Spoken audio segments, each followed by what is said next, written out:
sur Fréquence Protestante, Nuit Blanche. Je reçois maintenant Michel Vaquin en direct et en studio. Michel Vaquin, c'est le président de Fréquence Protestante. Michel, bonsoir. Bonsoir Valérie, bonsoir à tous les auditeurs. Alors, les auditeurs ne vous connaissent pas et je crois que c'est votre première intervention sur cette antenne. Je n'ai pas trouvé d'enregistrement antérieur. Il y a dû y en avoir, mais pas beaucoup. Effectivement. Alors, je vais donc me permettre un petit portrait, un petit peu développé pour que nos auditeurs fassent connaissance avec vous. Michel Vaquin, vous êtes polytechnicien. Vous avez fait des études à l'université de Harvard, à Boston, et vous êtes ingénieur diplômé de l'École nationale des ponts et chaussées. Vous avez débuté votre carrière à la direction de l'exploitation du port autonome du Havre, Antifer. Et l'un de vos souvenirs les plus marquants a été le départ du paquebot France en 1979 en direction de la Norvège, son nouveau propriétaire. Un arrachement auquel vous ne restez pas insensible. C'est d'ailleurs cette forme de sensibilité qui fera de vous, tout au long de votre vie professionnelle, un homme perspicace, perméable à l'environnement et donc profondément humain. Après un bref passage dans la haute fonction publique, notamment au ministère de l'Industrie, vous partez en 1981 aux côtés de Loïc Le Floch-Prigent à la direction de Rhône-Poulenc. Vous y accomplirez, dites-vous, votre mue de fonctionnaire en industriel. Vous vous occupez du secteur diversification et plus exactement de deux filières, la fabrication de films polyester destinés aux cassettes vidéo et les disquettes informatiques. Toutes choses qui sont totalement inconnues des jeunes aujourd'hui. Qui ont disparu du paysage. Qui ont disparu. Pourquoi m'a-t-il semblé donc si important de mentionner ces deux éléments ? Parce que c'est sur ces fondations que s'élève aujourd'hui notre vie numérique. La connaissance que vous avez de tout ce qui sous-tend le monde de la diffusion et bientôt des médias vous a permis d'emmener notre radio vers son développement actuel et sa pérennité, c'est-à-dire le DAB+. Après Rhône-Poulenc, Michel Vaquin, vous partez à la BNP où vous allez vous occuper de la stratégie. Puis en 1997 chez Alcatel-Alstom où vous resterez 10 ans. En 2008, vous rejoignez la branche française du groupe Thomson à la demande de son tout nouveau dirigeant Frédéric Rose. L'entreprise est en difficulté. Il faudra une mesure de sauvegarde et une profonde restructuration de son portefeuille industriel pour qu'elle puisse continuer son existence. Elle prend alors le nom de Technicolor, très connu dans le milieu de l'industrie cinématographique. Je reste volontairement schématique car ce qui nous intéresse, c'est la conjugaison de votre parcours professionnel et de l'homme que vous êtes. Michel Vaquin, vous n'êtes pas seulement un industriel, vous êtes aussi un homme de culture. Vous êtes un pianiste talentueux, si j'en crois la rumeur. Grand amateur d'opéra, vous êtes aussi un grand lecteur. Vous aimez Sénèque, Shakespeare, mais aussi René Girard ou Dietrich Bonhoeffer. Je pourrais citer d'autres auteurs, chacun d'eux vous a accompagné dans les différents temps de votre existence comme des points de repère, des lanternes sur le bord de votre chemin. Ainsi en a-t-il été du protestantisme. Il y a eu un moment dans votre vie privée où, sans emphase ni mauvais jeu de mots, je dirais que la foi vous a sauvé. Au fil du temps, vous vous êtes engagé dans les activités paroissiales et institutionnelles.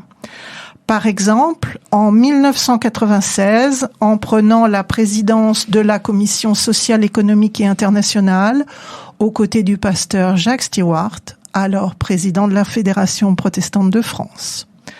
En 2006, vous devenez président de notre radio, Fréquence Protestante.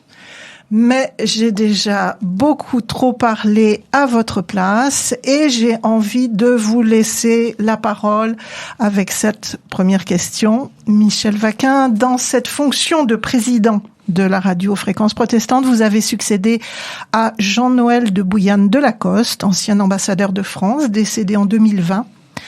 Eh bien, comment avez-vous été choisi et savez-vous pourquoi ? J'aurais du mal à répondre à votre question, car en fait, ça s'est passé très spontanément et très naturellement. J'ai eu affaire à l'époque, donc Jean Noël, mon prédécesseur Jean-Noël Bouillane, dont vous venez de rappeler qu'il nous a quittés d'ailleurs il y a peu de temps, souhaitait quitter sa fonction de président de Fréquence Protestante. Donc on cherchait quelqu'un pour le remplacer. Et à l'époque, j'ai eu deux interlocuteurs. Le premier, c'était le pasteur Tenreiro, qui était à l'époque président de la région Île-de-France. Et l'autre interlocuteur que j'ai eu, c'était Arnaud Lénart, qui était le président de la Fondation Eugène Bercier. Et les deux s'intéressaient de très près à la radio. Et je sais plus lequel m'en a parlé en premier, mais enfin bref, les deux étaient assez partants pour me confier ce job. Et moi, ça m'intéressait parce que j'approchais du moment où je pensais que j'allais avoir un peu plus de temps. Ça, c'était une erreur parce que ça a pris quand même quelques années avant que ça soit possible. Et en plus, j'avais plus d'engagement dans l'église depuis quelques années. Donc, voilà, c'est comme ça que ça s'est fait. Et je suis arrivé dans cette maison en 2000, ça devait être fin 2007 ou début 2008. Alors, à l'époque, quels étaient les enjeux? Et quand vous êtes arrivé, qu'est-ce que vous aviez dans vos bagages? Qu'est-ce que c'était votre plan pour Fréquence Protestante? Alors, il y avait plusieurs problèmes à régler. Le plus important, c'était une directrice d'antenne à l'époque qui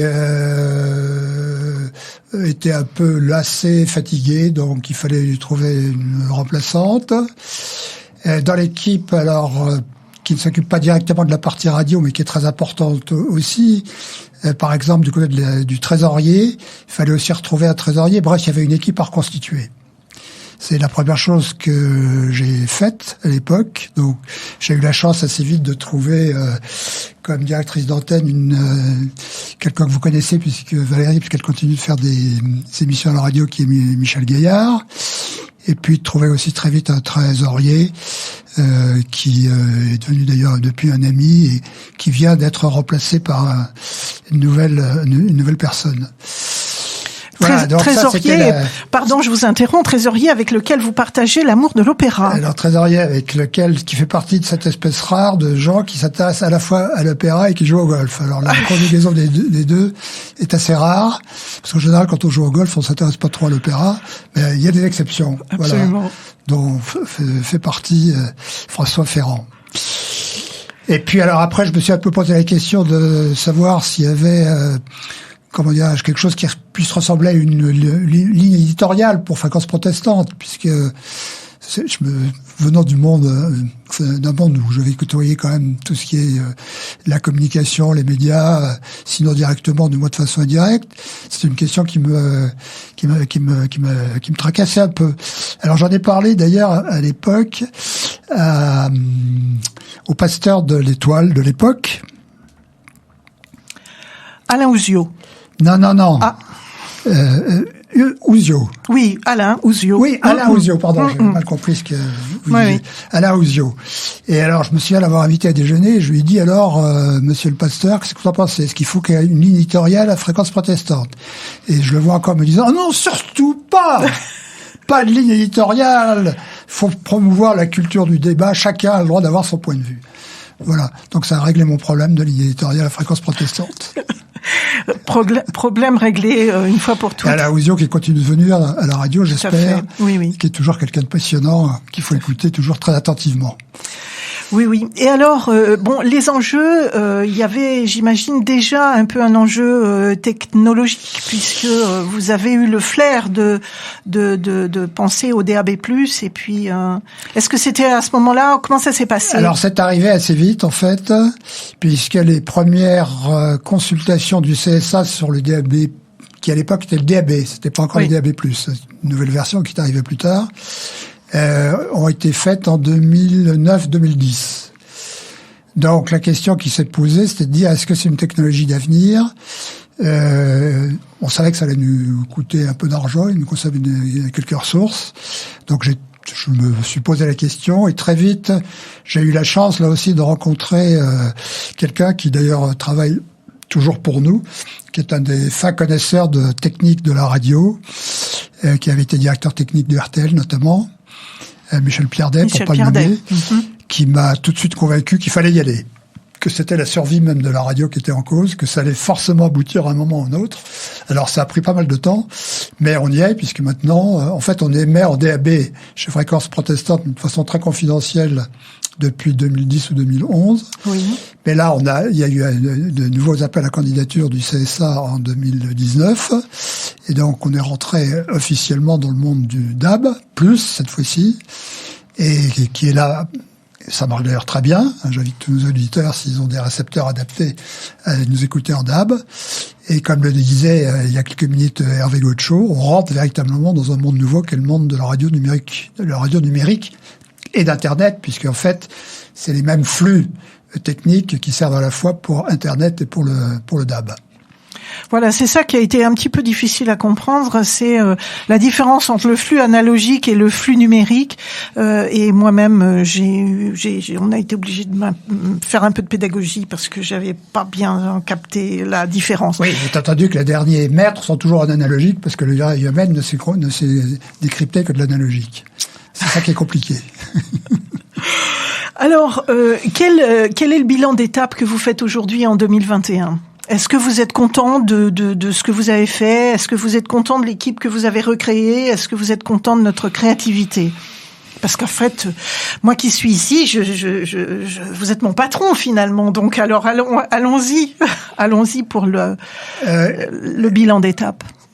Je pense qu'on peut collectivement être assez fiers d'abord d'avoir survécu, parce que c'est jamais gagné d'avance, hein. Toutes les associations sont mortelles.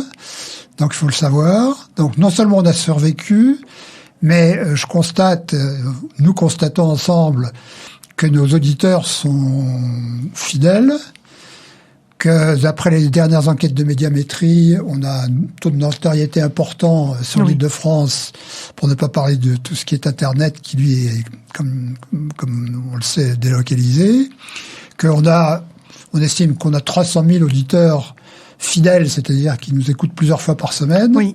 Et je trouve que c'est un résultat assez remarquable. Et donc, non, ce soir, je voudrais, puisque vous me demandez de faire un point d'étape, je voudrais féliciter tous ceux qui ont participé à cette aventure depuis que je suis président de la radio.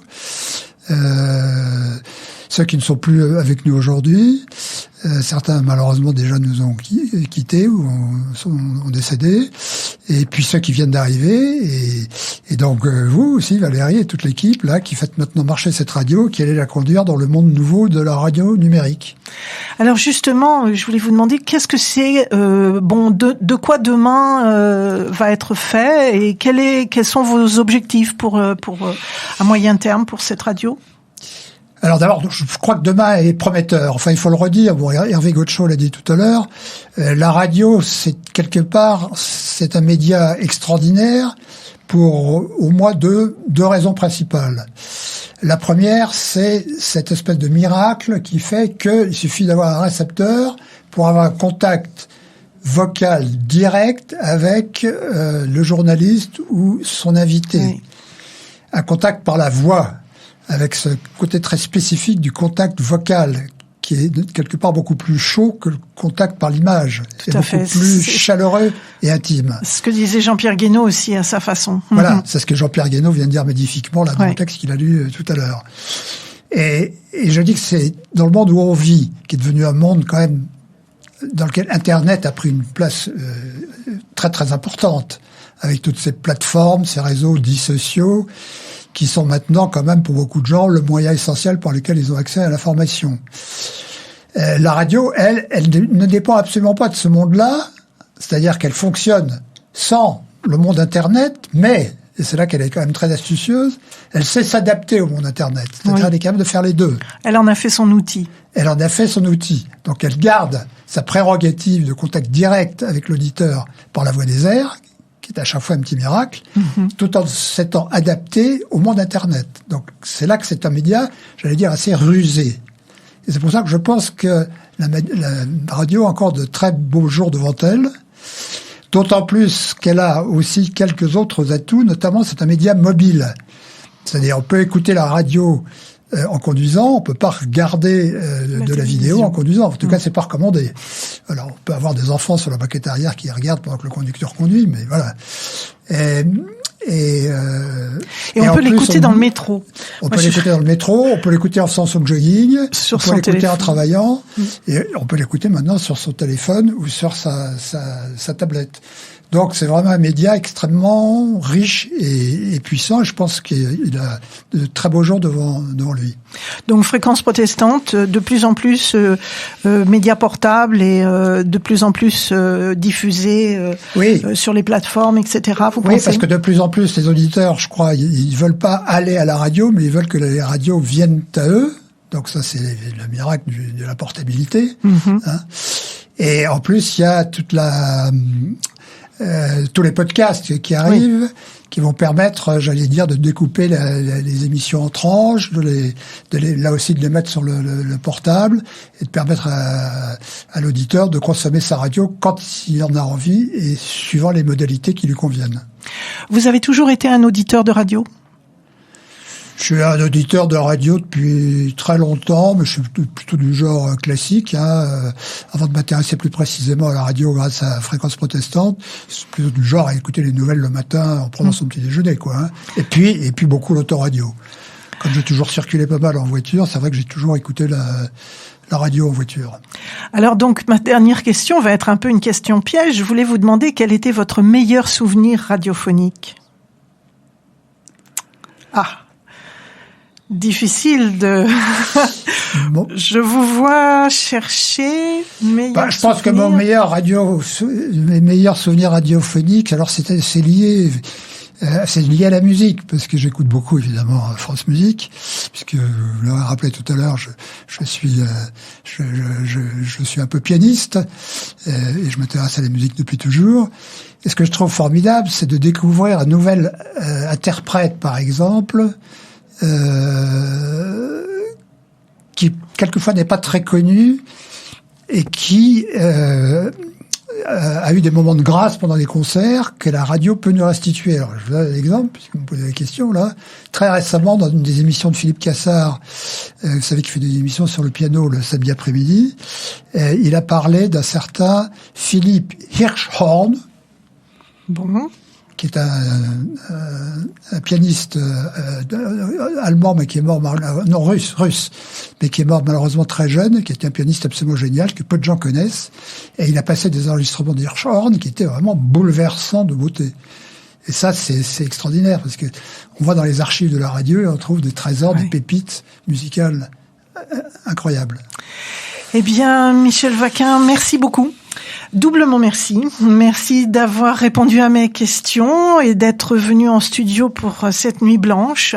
Et puis, merci aussi d'avoir permis à cette radio et à son équipe de continuer à vivre et de croire en des lendemains qui chantent.